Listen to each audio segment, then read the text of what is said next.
New Thought Media Network. We are a global broadcast network of positive music, media, and entertainment, inspiring humanity's evolution along the journey of enlightenment and creating a world of love, peace, empowerment, and prosperity for all. New Thought Media Network. Positively inspiring.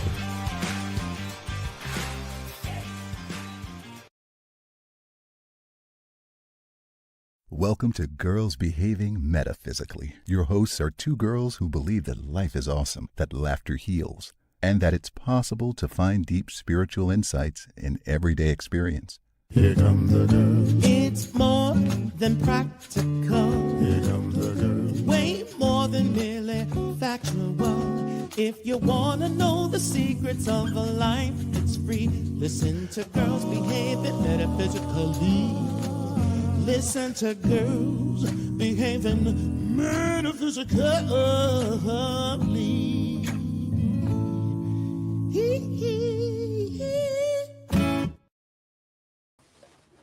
Hello, hello, hello. Hello. Good morning from Brisbane. Good morning, good afternoon from Albuquerque. We are your two girls behaving metaphysically. Well, we know there's more of you out there. So don't be shy. Let us know you're out there in the chat. Let us know where you're watching from as we take you on a journey across two continents. How are you, Dr. Natasha? Yeah, I am. There's no place that God is not. How are you? Yeah, there is no place that God is not, and yeah, it's I find that time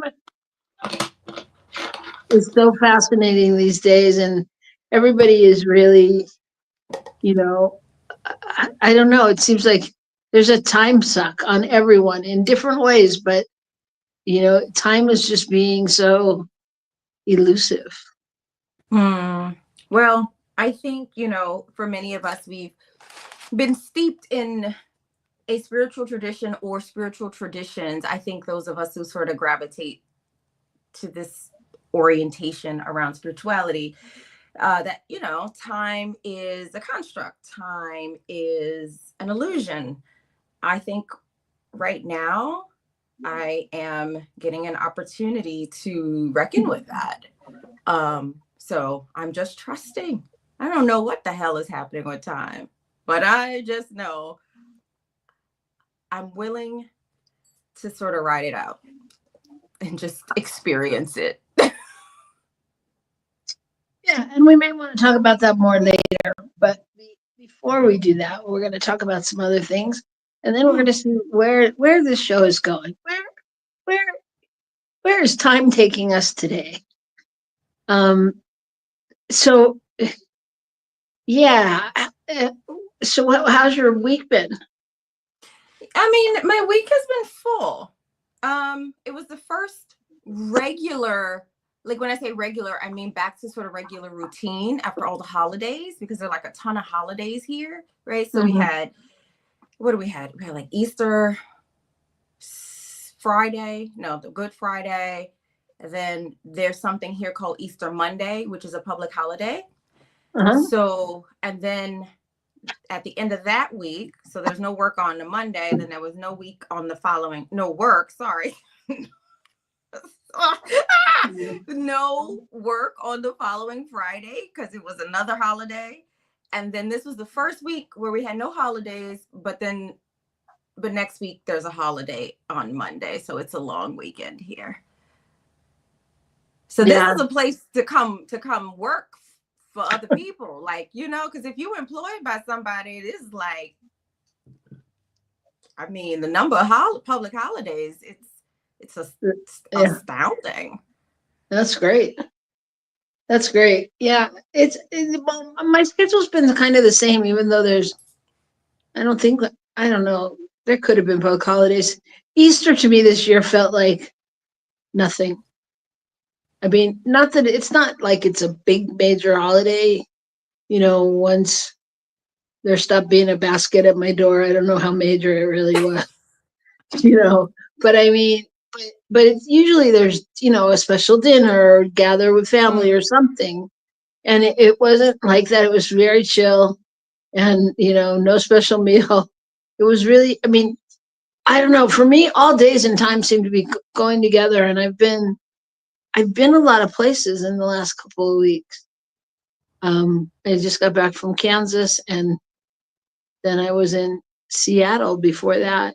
So I've been on the move, and you know how when you take yourself out of the normal situation, time disappears because you lose track of what day it is because you're not doing your routine and that kind of thing. So time's been very strange for me. So generally what we do when we need to. Holiday when you, it's always a holiday. I got new glasses. I should say that. I did get new glasses. Do you want to see them? If these are not them, these are them. I'm going to put them on.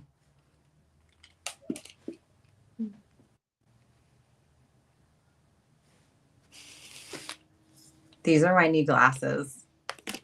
Wow. Those are cool.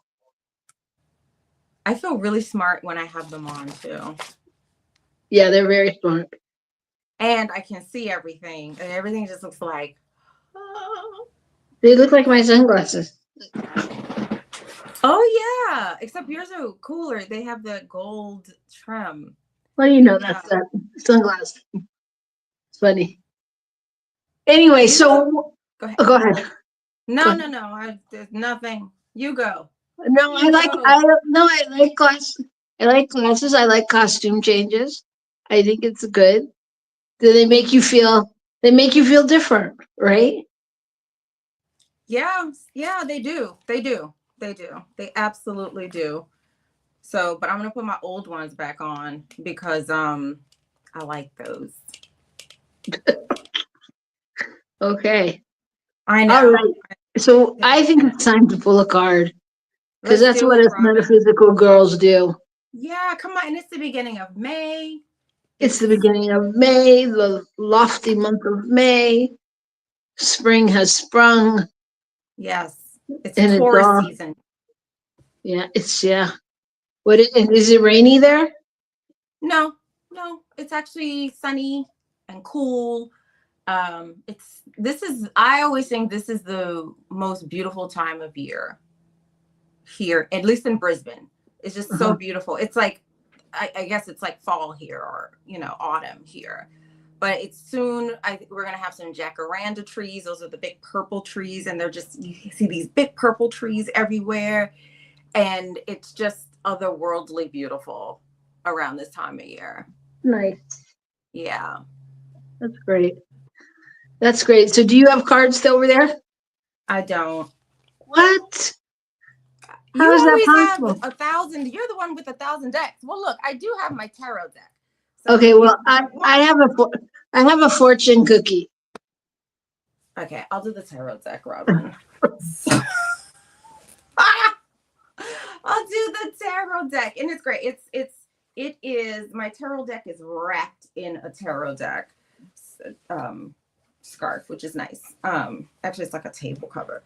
All right, so let's do tarot. So let's see what wisdom comes up.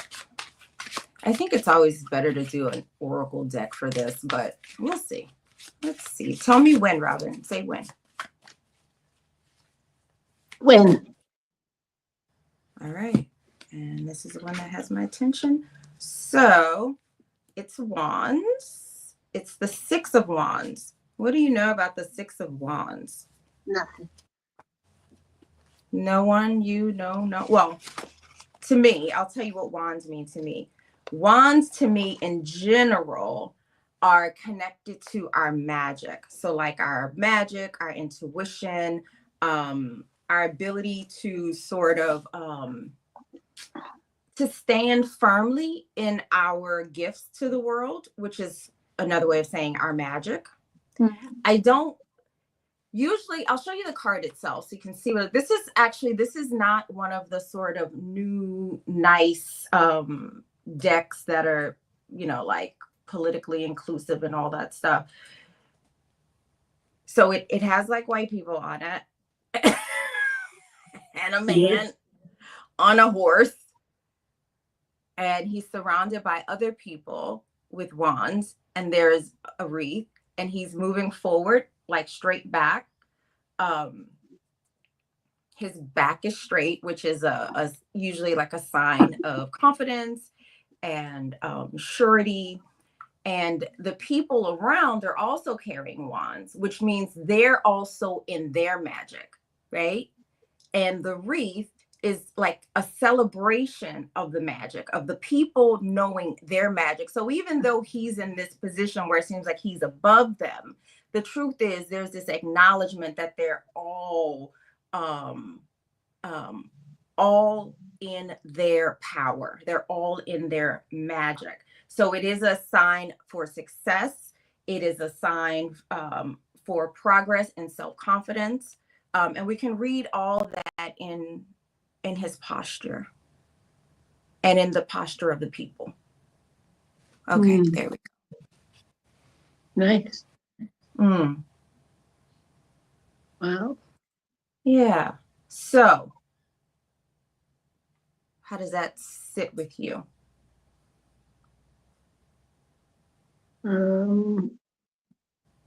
Good. I'm thinking about it. I don't know about you. I think we've had a little bit of conversation about this, but in speaking with various friends, it feels like such an interesting time in terms of where they are with themselves and what they want to accomplish in their life. Does that make sense? Like people. Say it again, Robyn. It feels like people are in a very interesting place about where they are in their life and what they want to accomplish. And how they want to accomplish it, and just looking at life from a different perspective. Like I was talking to someone yesterday who was like, she's an actress and she's worked throughout her career, commercials, TV, blah blah blah, not major fame, but able to support herself doing that much of the time, and how it like just ended for her like 7 years ago, like right before the pandemic, and then the pandemic, and then like her whole life was changed, and people just talking about things that have changed for them, and getting back on track, and what's stopped them, and I feel like what I've been hearing amongst people is many questions like that. And so the card kind of, it feels like that coming out of that time for me. Like people are like trying to claim that place to stand in, that magical knowing place of doing whatever it is they want to do or get done. Yeah. Well, it's interesting. So I've been studying tarot for a little while, just kind of off and on. But one of the sources that I sort of use when I'm working on, because the whole thing about tarot is you really need to work with your intuition based on what you're picking up in the cards. And I was so proud of what I did, because when I went to my source, one of the things that it says is the Six of Wands. One of the things that it does is it encourages you to put yourself out there and be proud of what you achieve. Shout your success from the rooftop and set it out there for others to see and cheer you on. Be open to receiving love and support from your biggest cheerleaders who are energized by seeing you succeed. Now is your time to shine. And it is, the Six of Wands is also positive encouragement to believe in who you are and your accomplishments so far. Have faith that what you've done and how others will receive it. Do not let fear or guilt stand in the way of your success. You ought to be proud. Hold your head up high and know you're worthy of admiration. So that's just a little bit. There's more, but I thought that part for sure was in alignment with what you're speaking of with your friend, like just getting clear or moving forward in their vision. But it's literally what the card kind of talks about. Yeah. Yeah, and I think it's also important what you said about your accomplishments so far, because I know, we forget, or we don't acknowledge, or we dismiss, or however you want to look at it, we minimize so many of our accomplishments, that we've had along the way. I was thinking about the other day when somebody's like, you got to write down all the things you do in the day. I was like, I can't, not right. That's ridiculous, but I know that when I do, or when I have a checklist or whatever I'm doing, and then I see what I've done, I'm like, wow, that's a lot. Yeah. But I think we forget, It's true. It's true. I think we're, in general, we're forgetful beings, this species of ours. We have a tendency to remember the things that we believe will help us survive, right? That's a part of our evolution. So we tend to hold on to, which means we hold on to things that are like, oh, this might be dangerous. So we'll remember that. And I think we're at a point in our evolution where the evolution is marked by consciousness. And so being aware of the things that feel good, that are good, so it's not even just accomplishments in terms of what we do. I don't know, something about this right now is calling me to think about remembering throughout any given day how I be in the world. Like, am I remembering to be kind to myself? Am I remembering to extend grace to myself, which means I naturally extend it to the next person, right? It means that I'm impeccable with my word, like according to the 4 agreements, which means I don't use my word or my thought, but this is also foundational, a new thought. Like, I don't use my thinking or my speech or my actions against myself. I stand in the power of my word, right? Because the word is powerful, right? In thought, speech, or action. So when I move through my day, and I've been very attentive to that, I really, really, really, it's amazing how well I sleep. So, or how well or how I can release whatever didn't get done, right? Or all the doingness, but my beingness. So I don't know, something about this card is asking me to remember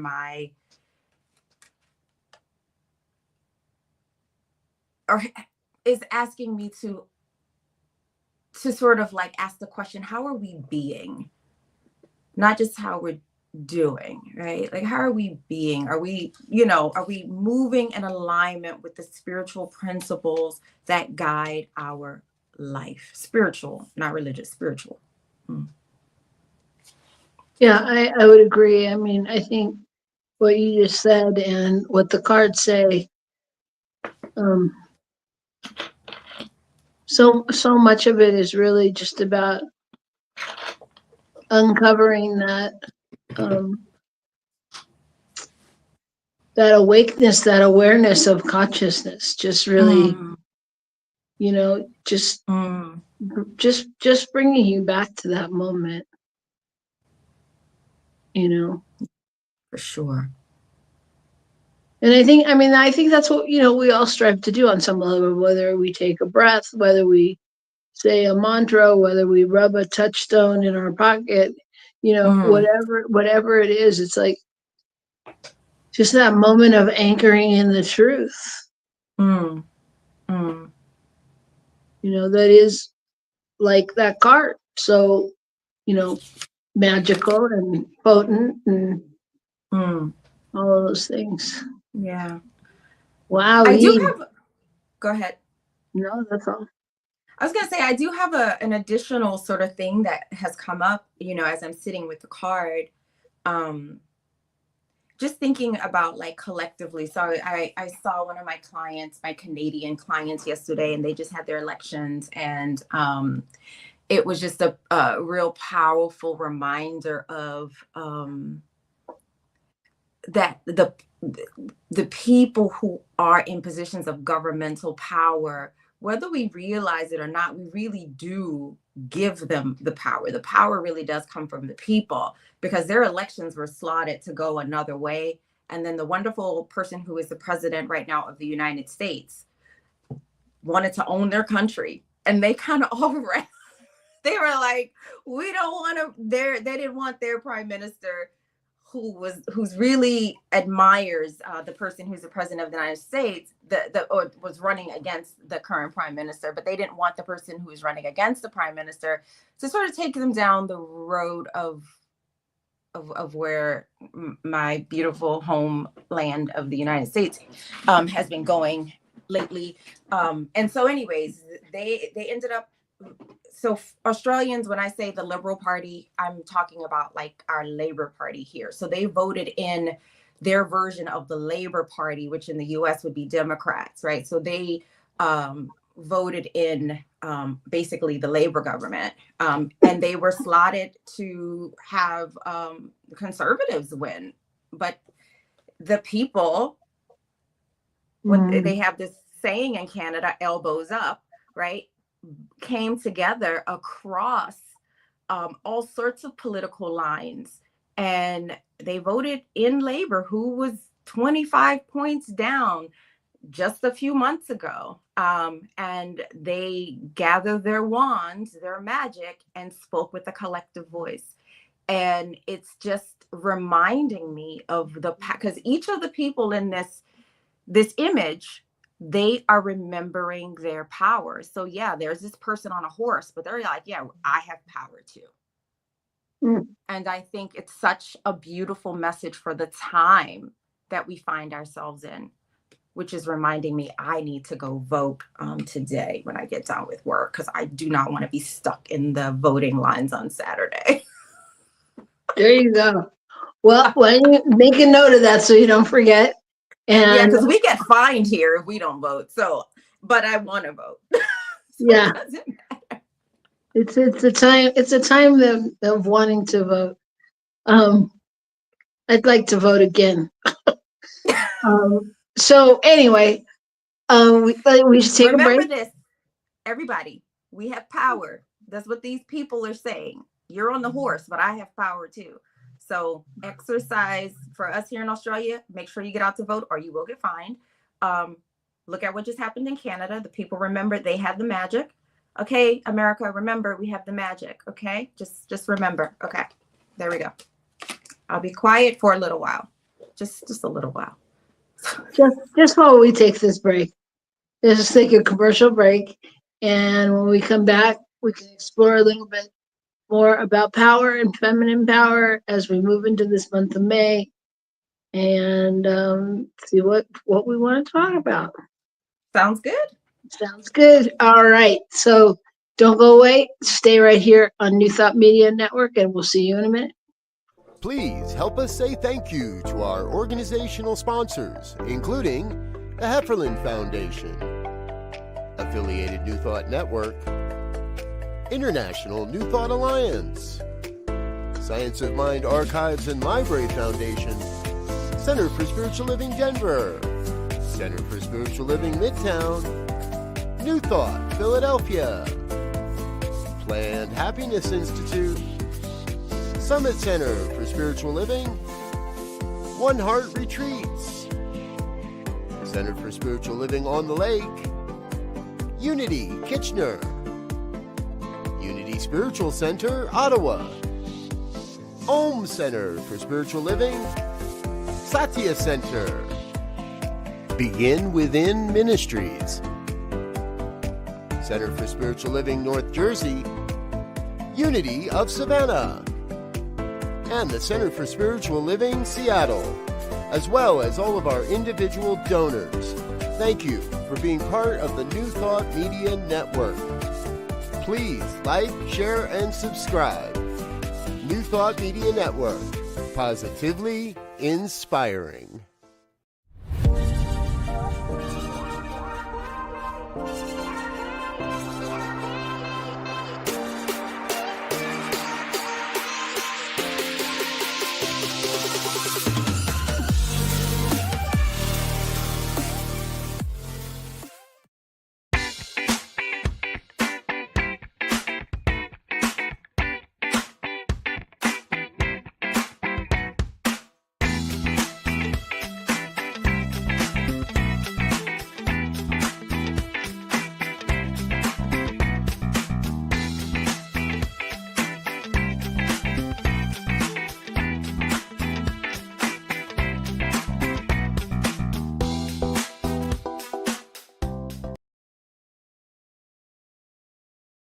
Welcome to Girls Behaving Metaphysically. Your hosts are two girls who believe that life is awesome, that laughter heals, and that it's possible to find deep spiritual insights in everyday experience. Here come the girls. It's more than practical. Here come the girls. Way more than merely factual. If you want to know the secrets of a life that's free, listen to Girls Behaving Metaphysically. Listen to Girls Behaving Metaphysically.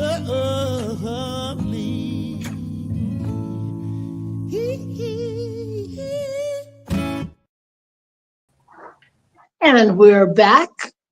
See, that was just a short little break. So, I am Robyn Rice Olmsted. I And this am is Dr. Natasha Wilson, who just found like that she has some unexpected money. I was like, what? I love those moments. So those are great moments. I was like, come back to center. Nice. Very, very fun. So, what are we talking about today, Natasha? Well, I thought it's May. It's the 1st of May.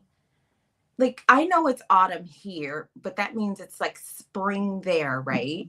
And Yep. Someone asked, so does it snow in July? Not this far north. It doesn't snow. It snows more down south. The closer you get down to towards Antarctica, you get snow. But this far north, we don't get snow. Which is I miss snow, but I don't miss it like I want to live with snow again. I miss it in the sense of it's very pretty to sort of like play in at the beginning and walk through and feel, and then that's it. Yeah. But yeah, I don't know. I thought we would just sort of go with the seasons today, right? So like it's spring there, it's May here. And so I kind of wanted to know like what's springing up for people there and what's falling more deeply into awareness for people here.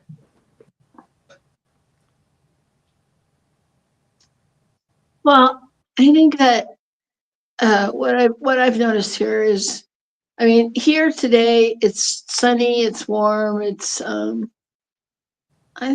don't know, last night at like 5 o'clock it was 68 degrees, which is pretty hot for now. But a week ago in the middle of nothing, it snowed. A big snow day. It was, Okay. So it's weather-wise, it's very strange. But it's definitely moving towards, people are outside and patios are open on restaurants and things like that. I think, just in the general chatter of what goes on, what I've really noticed is, I've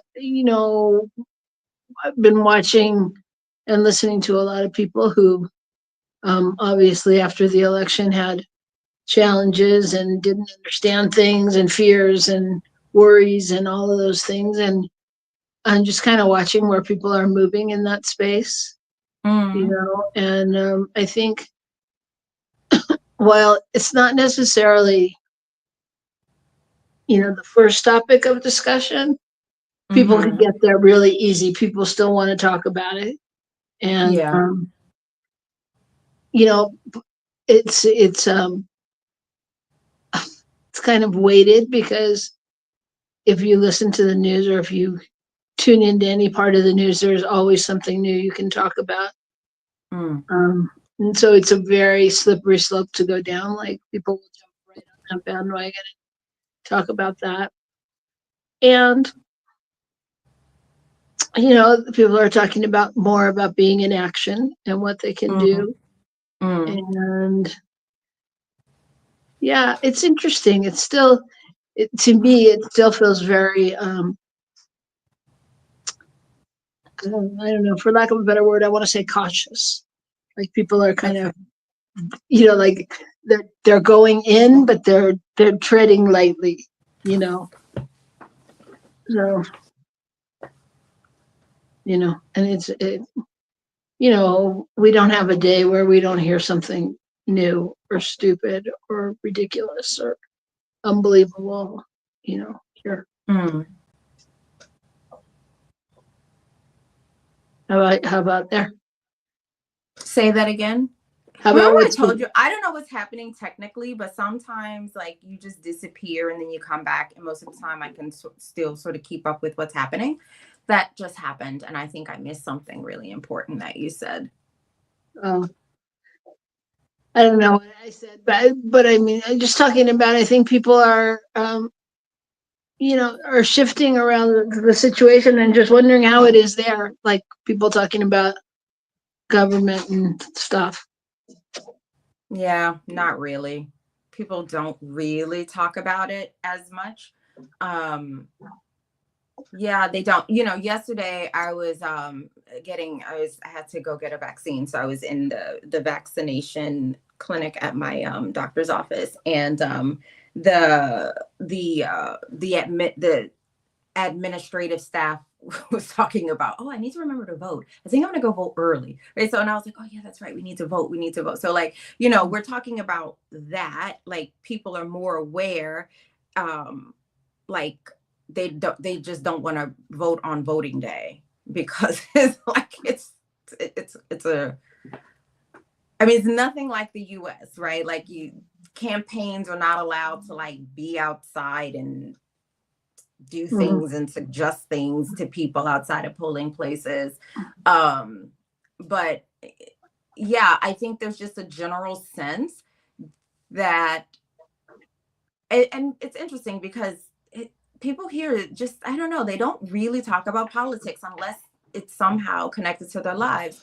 But what I'm hearing when I do hear, like yesterday with the administrative staff at the vaccination clinic, there's like, yeah, we definitely don't want to be dealing with like what the US is dealing with, you know, which like for me, it's really interesting to be like a US citizen.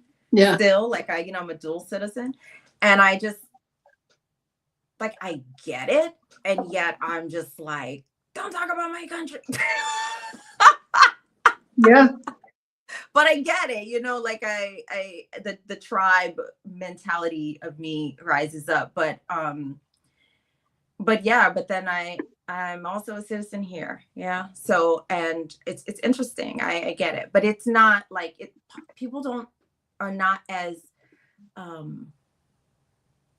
wired into the political machine as it exists in Australia the same way, even though we are some people would say we're under-regulated but over-governed in Australia. So yeah. Yeah, well, I'm really not that familiar with Australia's politics. However, I feel like, you know, what's happening in the US it's so beyond politics. Oh you know? yeah. And it's it's just crossed such a boundary that you just, you know, it's crazy. I mean, Mm, it's just crazy. The mm. amount of stories and craziness. A friend of mine sent an article the other day about um, people Canadians going to visit Palm Springs during these months because that's when they usually go, Mm. and ICE waiting for them in the parking lot of Trader Joe's and checking their paper. It's it's just beyond the beyond. I mean, and they're checking anybody's papers and everybody's papers. You Yeah, know what I nobody's mean? gonna want to visit that. Like, no one's gonna want to deal with that. Like, that's Oh horrible. no, people have sold like I was talking to a friend last night that they just bought a home in Palm Springs for to get away from LA, and they got a great deal because all the Canadians are wanting out. They're like, no, and that's where they've come to spend their winters, right? So they got a great 3-bedroom house with a pool and jacuzzi, and all furnished. They left it furnished because Just left everything. they Yeah. yeah, they're like, no, and I mean, who can blame them? Yeah, no. Nobody wants to live surveilled in that sort of way. I mean, that's intense. That's unreasonable. It's beyond unreasonable. And anyways, I could say a lot about it. Like the world that I am still connected to in US, like my friends and some of my colleagues, like, there's amongst my group of people, there's sort of like like we told you so kind of like perspective. And Right. then there's the sort of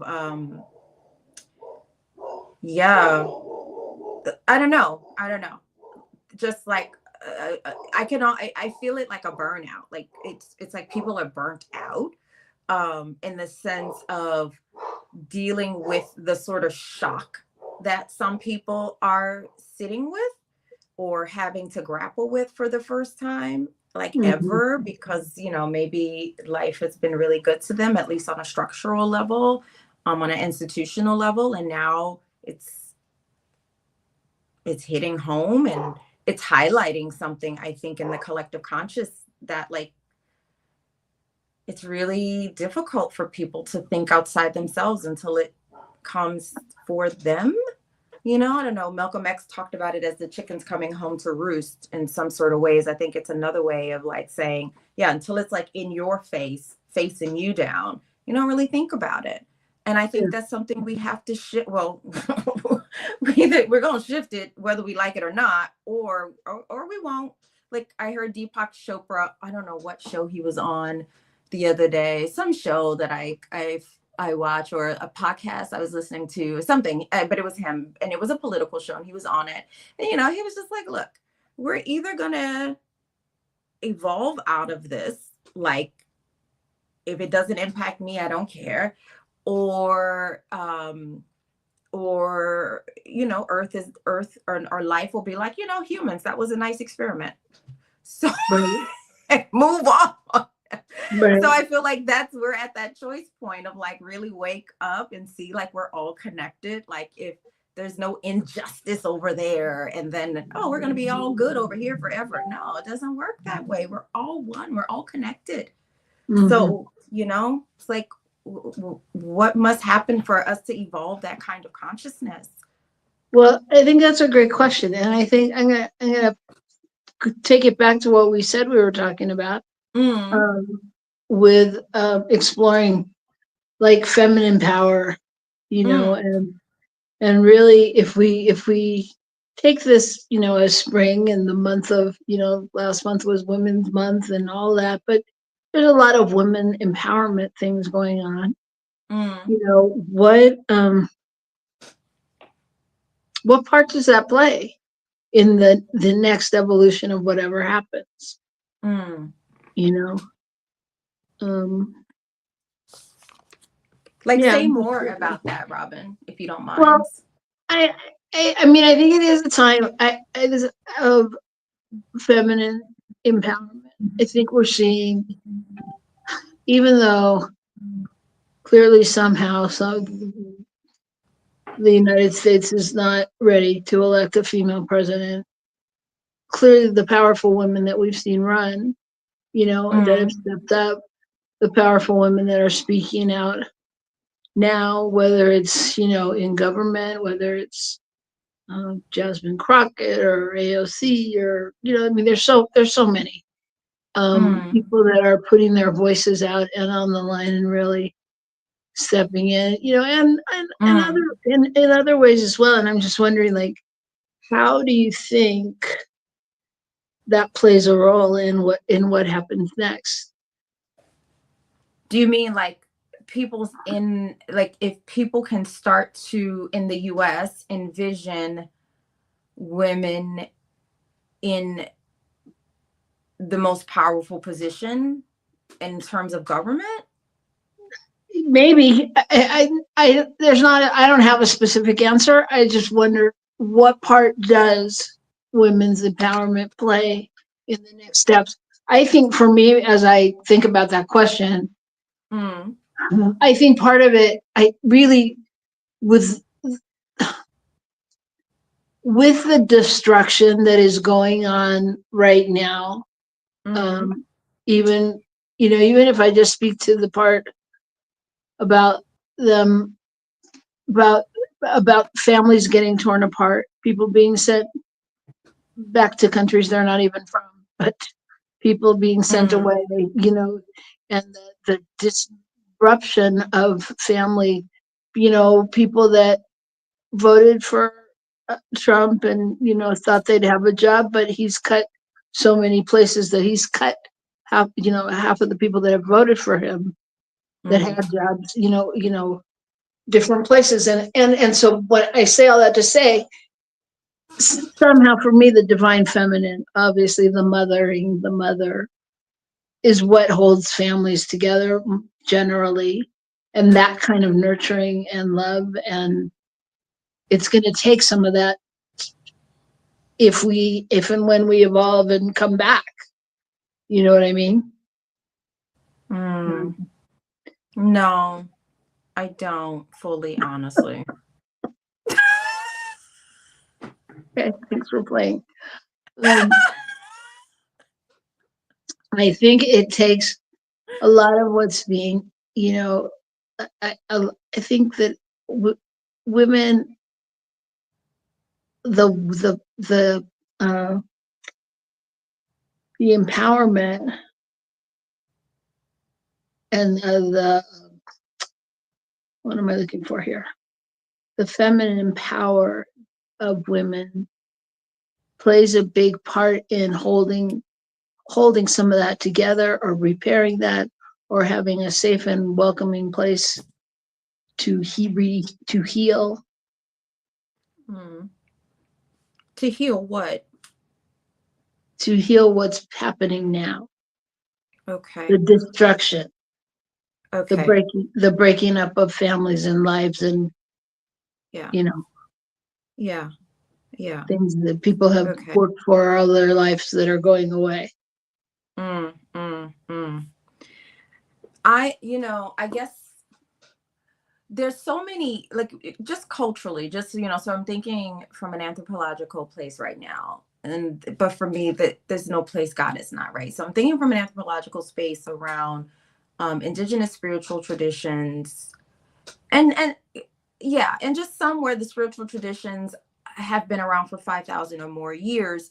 There's usually more than one image or deity or something that represents the energy, or the energetic signature of what we might call the divine feminine, right? And so, like, if you look at those images in like Egypt, so you have like Sekhmet, and she's feisty, and she uses the sacred energy of anger to sort of like initiate change where change needs to happen.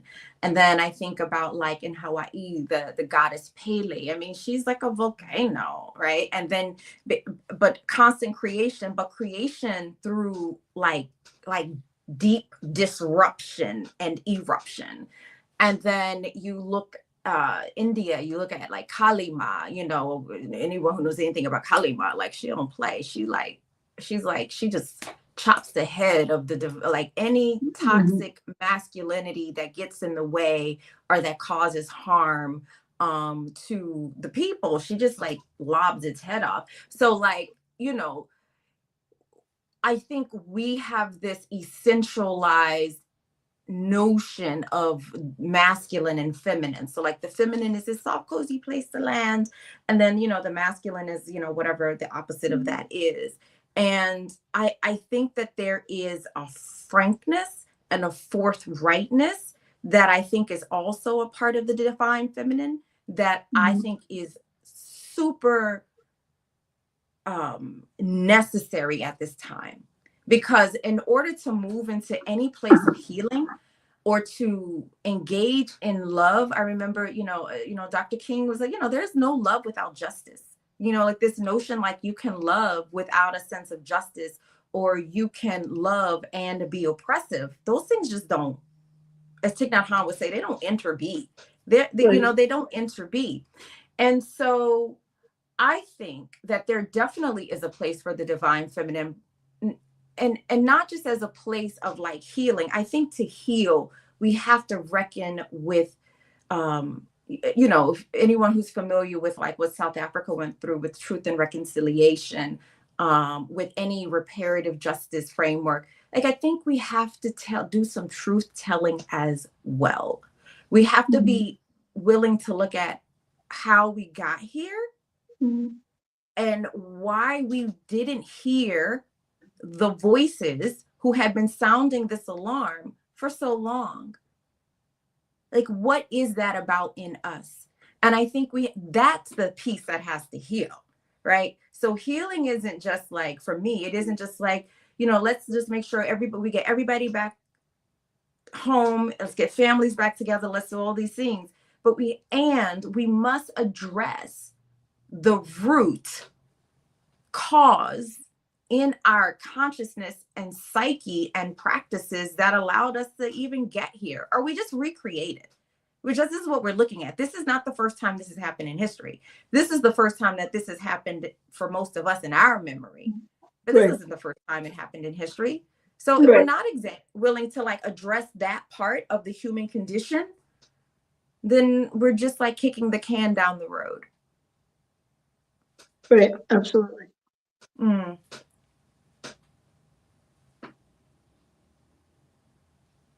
Yeah. Yeah. And I think that, yeah. And it's it all goes back to what you said earlier, or what I heard. I mean, so much of it is such an illusion, right? It's such an illusion, because when you think of like, the archetypes of women and the mother and that the comforting sweet side, but then there's also the warrior and the sage and the and the That's those exactly powers. what I was speaking of. Yes. Yeah. The Kali Ma is a warrior. Sekhmet is a warrior. All these images of the Divine Mother, they're also warriors, right? Right. And these are all the traits that are important in leadership and personal empowerment and all of that. Yeah. And I think we're gonna have to reckon with the multifaceted nature of the divine feminine, if that's what we are wanting to sort of rise up in our collective selves, not just our individual selves, because we're all imbued with both the divine feminine and the divine masculine. We have both imbued in us. It's the nature of God. And so I think there is some reckoning around how we grapple with that. Yeah, I think there is, and I think, and this may be going too far out, but I mean, I think there's also a, a, a place where they need to intersect, where they need to combine, where they need to collaborate, you know, Mm, and mm. and move together, as opposed to it being, a battle of who can do this the best. I mean, I think Absolutely. it's super important to just, honor those spaces in both the male and the female. Divine masculine, the universe is not split itself, right, in that way. I feel like that's the human condition. So that's a part of the human condition, that which is why I love the card that came up, because it's everybody's holding their power, right? Mhm. Everybody. The people we may read in the crowd as female, the people we may read in the crowd as male, whether we read the person on the horse as male, as female, or whatever, like everybody is imbued with this power. And this notion, again, I when I experience the divine, it's not like I'm like, oh, I'm with divine feminine. I mean, Right, no, right. it's like it's meant to be a unity consciousness, because the power is in the unity experience, right? That's what we have to sort of like graduate out of, or this either or, this the yin or the yang. Like it's that beautiful sacred place where all these things touch and inter are, using Thich Nhat Hanh's language, like. And I think that what you're speaking to, though, Robyn, is that there has been a suppression of the divine feminine. And I think without that, without the rising up and the meeting, and the meeting, and then the inter-aring, just using I love Thich Nhat Hanh, God bless him. The Thich Nhat Hanh, like interbeingness, the Mhm. inter-are of the divine feminine meeting and then interbeing. That's the PowerPoint. The Right. the the old ways, the ways that are dying, is where we elevate one above the other. This is a different time. We're being asked to move in a different way right now. And really, it's for the survival of our own species. I mean, so we can be really self-centered about this, because life will keep going on. Life will be life, like Deepak Chopra, life will be like, oh, humans, that was a nice experiment, you know. Yeah. No, I think it's true though. I mean, I think that it's a great question to ask ourselves as we're moving out into the world in the weeks to come. Like, you know, what I don't know. Like, I guess I'm making it personal instead of making it global. But like, what legacy do we want to leave as the feminine power that we are, and and how do we, I don't know, how do we embody it, and how are we using it, and all of that stuff. Mm, Because like you said, I don't divide it up. I don't think about it like that. But mm, mm, hmm. So what's the question we're leaving people with today to sit with? mm,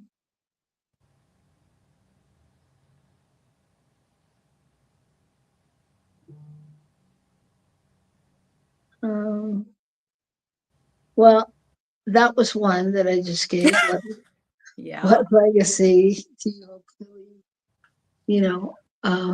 Regarding your feminine power. But there's another question, and I don't know what it is right now. Mm, Do you? okay. I have one. I really am going to ask people to sit with what scares them about the divine feminine. That's a good. and see if you can touch where the fear is. What would it look like to meet that fear with love?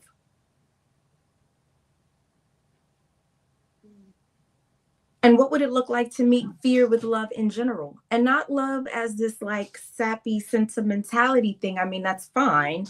But I mean love the way Dr. King posed it, right? Right. Love in the absence of justice is not love. It's probably something else. Probably, he didn't say this, but I'm saying it's probably like codependence. It's probably a lot of other stuff. Like love as a verb, love as a justice, love that wants the freedom for one's own being and another, right? Like, like, can we meet the fear with that kind of love and just see what happens? Like, I mean, again, I don't know. We don't at this point again, and we could be like, let's play with this and see what happens. Or, life is like, okay, humans, that was fun, and that's that. Yeah. Well, let's see if we can meet that just for this week. Let's just see if we can do that. That's what I mean. Just for the week. Just for the week. If you could just come back and talk about it. That would be amazing. I'm actually leaving from here off to do a retreat, to teach a retreat for the weekend. So maybe that will come forth in this weekend retreat. We'll see. Beautiful. All right. Beautiful. All right. All right. So whatever the feminine power, the masculine power, whatever power you have, just wield it with love and surround the world with it, because we need it. So yes. Thank you, everybody. Peace and blessings, everyone. See you next week.